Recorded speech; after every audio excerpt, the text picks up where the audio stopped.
everyone. Okay, so I am running so late. We are just about to leave to Vancouver to catch my flight, and my parents said they wanted to leave at 10 o'clock and it's currently 11:15, so they're gonna come home any minute now, and I'm going to try and film as much as I possibly can before they get here. What this video is, as you can probably tell from the title, is my long-awaited kind of favorite books that I like to read video. I have been requested to do this actually quite a bit, and I was unable to do it in Australia because I didn't actually physically have any of my books. As I'm sure if you travel, you probably know that you don't bring like all your favorite books. So when I got home, I went downstairs and into, hi Obi, and I went into where all my boxes were packed from my Vancouver apartment, because everything's still packed up in boxes, and I went and grabbed as many of my favorite books to show you guys as I could find. So this is kind of my condensed version of favorite books, and I'll try and get through it as quickly as possible for you. So if you guys have followed me for a while, you know that my favorite of all favorite books is Gone with the Wind. I'm a huge fan, and I don't actually have my copy. I couldn't find it, but I found the second book, which is called Scarlett. I've read it so much that there is no cover on it, like it's just the first paper page. It is, the original Gone with the Wind book is from Margaret Mitchell. It is set in kind of Civil War age America, and it is following this Southern belle, and her name is Scarlett O'Hara, and I am in love with Scarlett. The book is just so well written. The first probably 50 pages is a little hard to get through, like lots of books, just because it's introducing characters, and also the language that they speak. Like lots of the characters speak older English, or like more broken English or accented English, and they write with kind of like an accent. But if you can get through that, then you're totally fine. I really recommend reading it, and like it's been my favorite book forever. Another book that I've actually been obsessed with since I was in 7th grade is the Clan of the Cave Bear series. I don't have the first book on me, but this one is the 4th book, and it's called Plains of Passage. The author is Jean M. Auel. I'll write all of the books and the authors down below so I don't confuse you guys. But this one's the 4th one. They're all enormous books. They are 900 pages. And these are a prehistoric fiction about essentially like the Ice Age time, and following this woman who would be classified as not necessarily like a cave woman, but like a really old school woman, and her journey throughout Europe. And it is such an amazing story. Jean M. Auel is the best scenic writer. Like when she writes a scene, it feels like you're there. Her use of imagery and words are just so profound and beautiful, and you're there in that moment with the character, and that's what I love about her writing. And it's actually funny because she started writing this series in like, I think the late 70s, early 80s, and the last book just came out like 6 months ago, maybe, like not even, maybe, yeah, probably about 6 months.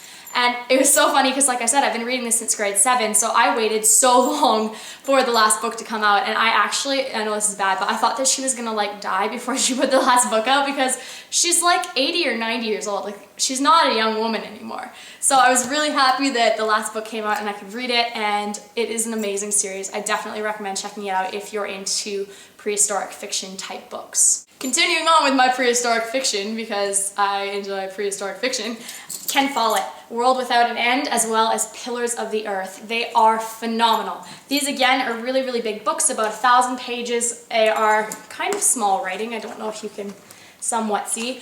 I am such a quick reader that I have to read really big books, or I try to read really big books, because I just rip through them too fast if I don't. These books, let me read the back. In 1989, Ken Follett astonished the literary world with The Pillars of the Earth, a sweeping epic novel set in the 12th century England that centered around the building of a cathedral and on the men, women, and children whose lives it changed forever.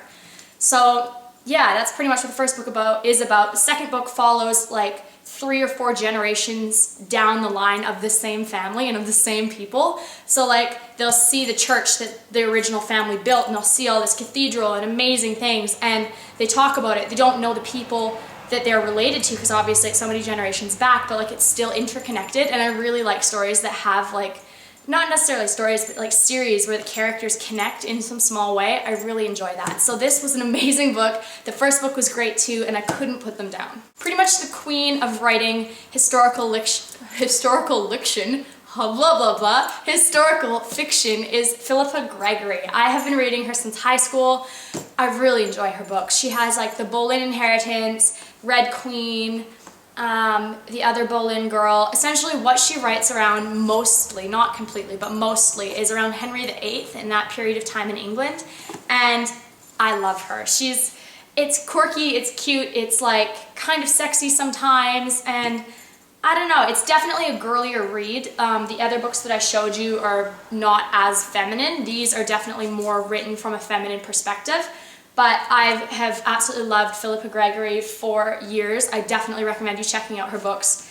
These two are The Virgin's Lover and The Boleyn Inheritance. I love them all, so I really can't just recommend one book. Just go check her out in general as an author. Another author that I've really, really loved for a long time is Rebecca Wells. She writes the Divine Secrets of the Yaya Sisterhood and Little Altars Everywhere. I have been reading these forever. They're hilarious. It is, again, about like Southern belles in the States. I don't know why I have like this obsession with Southern belles. Are you a Southern belle? Leave me a comment below if they like exist still. But it's just so cheeky and I love it. I think that she's just the funniest writer. I will actually laugh out loud while reading these books, and I'm pretty sure that there's a movie on it now. I don't recommend watching the movie before reading the book, like always. Like, you should always read the book first because the book always is better. But yeah, these are awesome books. Go check out Rebecca Wells. I'm not sure if she writes anything other than like the Yaya whole thing, but she's great. An author that I had stumbled upon probably a year and a half, 2 years ago is Emily Griffin. She writes the Something Borrowed, Something Blue books, and Something Borrowed, this one right here, has actually been made into a movie, and I watched the movie and I did enjoy the movie, but I did read the book first. And what it's about is this girl who, she's a lawyer, she's not really like the prettiest or the bubbliest or whatever, and her best friend is. And on her 30th birthday, her best friend and her best friend's fiance throw this party for her, and she ends up hooking up with her best friend's fiance, and apparently they both had feelings for each other for a long time and didn't know. And so it's kind of like the story of how she gets the perfect guy away from the perfect girl, but she feels awful about it because it's her best friend, but the best friend doesn't appreciate the guy and blah, blah, blah. But I love it. It is funny. It is really cutely written. The second book actually follows the best friend, so the one that got cheated on, but this is like after the fact that she got cheated on. It's really cool how it connects. Again, interconnecting character books. I enjoy them. But yeah, check out Emily Griffin. Check out Something Borrowed, Something Blue. You'll probably like them if you like a good chick flick read. And continuing on with chick flick reads, Confessions of a Shopaholic. Come on, you gotta read it. If you are a girl who likes shopping and you like to read, you should probably read this. It's by Sophie Kinsella. She's a great, great writer. She has lots of other fantastic books. I definitely recommend you giving them a look. But the Shopaholic series is just, it's a giggle fest. You will seriously laugh at the main character. I didn't like the movie. I love Isla Fisher, but I didn't like the movie. The books are where it's at. Read them all. You will probably pee your pants laughing at some parts. So the next book I want to show you is from Jodi Picoult. Is that how you pronounce her name? It is My Sister's Keeper. It is so good. You will seriously cry at the end of this book. Like, if you don't, you're probably like a cold-hearted stone person. I bawled. I read it in just a couple hours. I got it for Christmas, and I think it was like Christmas Eve, or Christmas, like the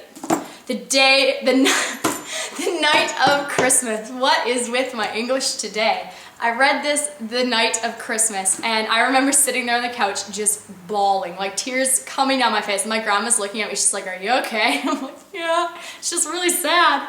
But it's beautiful. It's a profound, moving, wonderful story. I really think that you should check it out. It has a huge twist at the end. The movie is nothing like the book. They completely changed the ending of the movie. So if you've seen the movie and haven't read the book because it is totally different and you won't be disappointed. So when I was younger, I really enjoyed reading Anne of Green Gables. It is a classic Canadian story. It's by L.M. Montgomery, and fun fact, I actually played a character in this book in a musical theater play. I was Josie Pye, I was the bitch, which was awesome because it was a fun character. But anyway, back to the book. Anne of Green Gables is just such a heartwarming, cute story. If you are a preteen or teen or anything, I would definitely recommend reading this. If you're an adult, it's still nice. It's like a classic read, but it's probably not going to have as much substance for you. But it is a really cute read, and I think it's a Canadian classic. Speaking of classics, Harry Potter. I can't not mention Harry Potter. I was the Harry Potter kid in school. Like, I was the one that dressed up. I was the one that went in like competitions to like pretend you were like Hermione or Harry, or like you dress up and like go get judged on your costume. And I was the kid that when Harry Potter came out in the theaters, my parents let me skip school to go and wait in the movie theater lineup with like a bunch of my friends and dress up like witches and wizards. I was that kid. So Harry Potter was pretty much my entire life from like the 2nd grade on.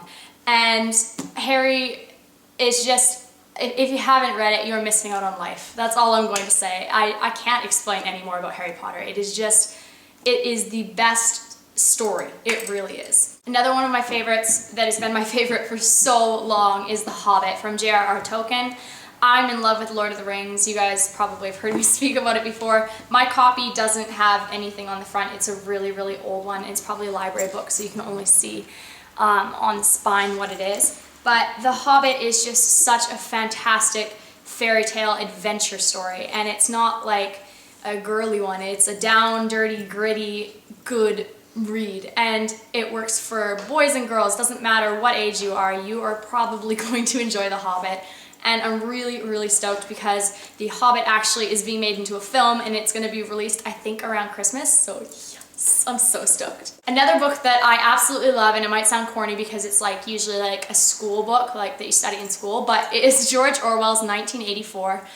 I love this book. I think that it is so brilliantly written. George Orwell also writes Animal Farm, which I suggest you check out as well. It's all like, they're like political type books, but done in like a satirical way.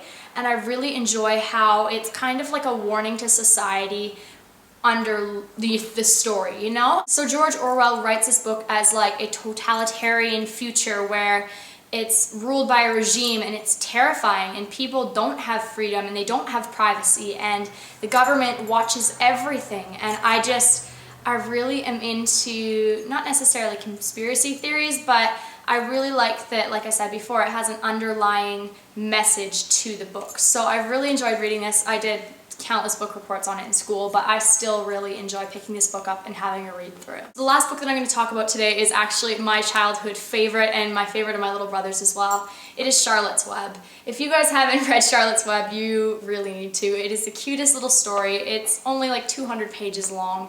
It's about a pig and a spider, and it's the best. You really do need to read it if you haven't read it. It's by E.B. White, and I just absolutely love it. Here's a close-up of the cover so you can kind of see. There's the pig, the girl, and the spider.